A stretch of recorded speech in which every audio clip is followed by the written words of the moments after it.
पंचकुला नैतिकता शिविर आयोजित किया गया। हरियाणा सरकार के करीब 200 अधिकारियों ने शिरकत की। कार्यक्रम में मुख्य अतिथि के तौर पर हरियाणा के मुख्यमंत्री मनोहर लाल ने हिस्सा लिया। मुख्य वक्ता के तौर पर सुधांशु महाराज ने शिरकत की। कार्यक्रम में हिस्सा लेने के बाद मुख्यमंत्री मनोहर लाल की प्रतिक्रिया। मुख्यमंत्री मनोहर लाल ने कहा कि इस कार्यक्रम का मकसद सभी कर्मचारी, अधिकारियों और समाज के बीच नैतिक मूल्य को स्थापित करना है। बदलाव की आवश्यकता है, सुधार की आवश्यकता है।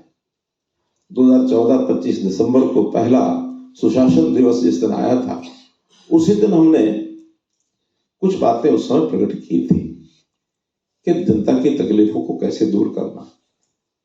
वो क्रम बढ़ते बढ़ते आज 9.5 साल 10 साल पूरे होने को हैं, तो 9.5 साल हो गए। किया बहुत है, बहुत हमारे साथियों ने सहयोग भी किया है, मैं उनका सबका आभार व्यक्त करता हूं, लेकिन अभी भी करना शेष बहुत है। मैं सौभाग्यशाली हूं कि ऐसे युग में हमको एक काम करने का मौका मिला, जब देश में इस समय जो नेतृत्व प्रदान कर रहे हैं, हमें लीडरशिप दे रहे हैं अपने देश के प्रधानमंत्री श्री नरेंद्र मोदी जी, और उनके मार्गदर्शन में हमको काम करने का अवसर मिला है।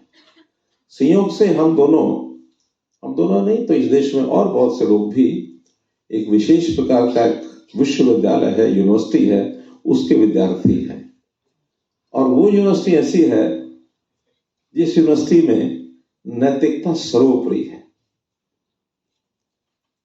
एक देश के प्रधानमंत्री हुए, अब स्वर्गीय हो गए हैं, उन्होंने एक बार अपना उल्लेख किया, कहने लगे सरकार 1 रुपया ऊपर से जब भेजती है तो नीचे पहुंचते पहुंचते रूट लेवल पर जाना होता है, सिर्फ 15 पैसे पहुंचते हैं, 85 पैसे। ये संदेश और ध्येय बिल्कुल स्पष्ट है कि हम सब लोगों को, चाहे हमारे नेता हो, अधिकारी हो, कर्मचारी हो अथवा सामान्य समाज हो, जीवन मूल्यों के ऊपर आगे बढ़ करके उनको सबको अपना व्यवहार करना चाहिए। अब क्योंकि सरकार के साथ आम जनता का व्यवहार जो होता है, उससे बहुत सी बातें ऐसी होती जो सुधार की गुंजाइश है। तो उन चीज़ों को ध्यान में रखते हुए प्रदेश भर में हमने जो हमारे 3.5 लाख सरकारी कर्मचारी हैं, उनको कर्मयोगी मिशन, इसके अंतर्गत हरियाणा कर्मयोगी का एक कार्यक्रम चलाया है। हिप्पा के माध्यम से इस अभियान को 30 नवंबर को शुरू किया गया था।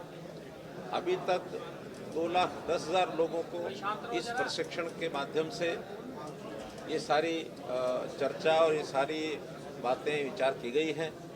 बहुत लोगों ने इसको सराहा है कि ऐसा जीवन में पहली बार हमको काम करने की प्रेरणा मिल रही है कि हमको अपने आप को, अपने मन को, अपने विचार को, सबको प्रबंधन करके समाज की सेवा में आगे लगना चाहिए।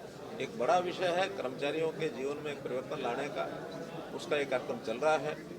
आज जो हमारे IAS, IPS, HCS, HPS, IFS ऐसे लगभग 200 लोगों का ये प्रशिक्षण कार्यक्रम यहाँ था। सौभाग्य से आज सुधांशु जी महाराज का भी हमें मार्गदर्शन मिला है।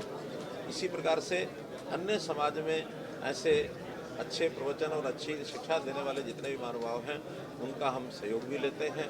और बहुत बड़ी संख्या में जो ट्रेनर हैं, उन ट्रेनर्स के प्रशिक्षण में बड़े बड़े जो हमारे इंस्पायरिंग ऐसे लोग हैं, उनका मार्गदर्शन हमको मिलता है। तो एक अच्छी जीवन पद्धति अपनाएं सब लोग, इस प्रकार का प्रशिक्षण का कार्यक्रम निश्चित रूप से बढ़ा है, क्योंकि हमने बहुत सी सरकारी जो पद्धति है, व्यवस्थाएं हैं, उसका परिवर्तन किया है और ऐसे व्यवस्था परिवर्तन के काम किए हैं जिसमें समाज को नैतिकता के आधार के ऊपर हम कुछ डिलीवरी कर सकें। और जैसे ट्रांसपेरेंसी हमारे सारे सिस्टम में हमने बहुत उसका ध्यान रखा है। भर्तियाँ हैं, बिना पर्ची बिना खर्ची के जो भर्ती मिशन मेरिट, ये हम लेकर के चले हैं। हमारी जो ट्रांसपेरेंट ऑनलाइन ट्रांसफ़र पॉलिसी है, वो भी उसी का एक अंग है। और हम लोगों ने व्यक्ति जो गलत काम करते हैं उनके खिलाफ कार्रवाई करने का भी अपना सिस्टम जो है उसको मजबूत किया है। और समाज में एक धारणा बनी है, एक विश्वास बना है कि इस सरकार के माध्यम से हमारी जो समस्या है उसको हल करने का हमको रास्ता मिलता है। इसका हमको बहुत बड़ा लाभ नहीं, हमें किसी को जवाब नहीं देना है। हमारा जो काम है कि हम हरियाणा प्रदेश में जो भर्तियाँ करें निष्पक्ष तौर पर करें। कुछ चीज़ें निष्पक्ष करने के बाद बहुत से लोग कोर्ट में सहारा लेने के लिए निकल पड़ते हैं कि कैसे इसको रोका जाए। उनके रोकने के कारण से भर्ती रोको गैंग भी बने, उनका एक नाम लिया था।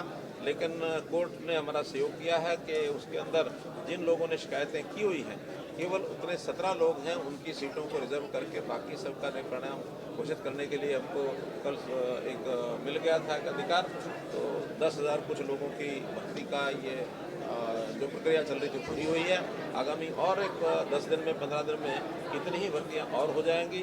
फिर उसके बाद ग्रुप डी की जो 13,000 भर्तियां उसका भी रिजल्ट निकलेगा। ये 60,000 भर्तियां पाइपलाइन में हैं और आने वाले समय में बहुत जल्दी 60,000 की 60,000 सब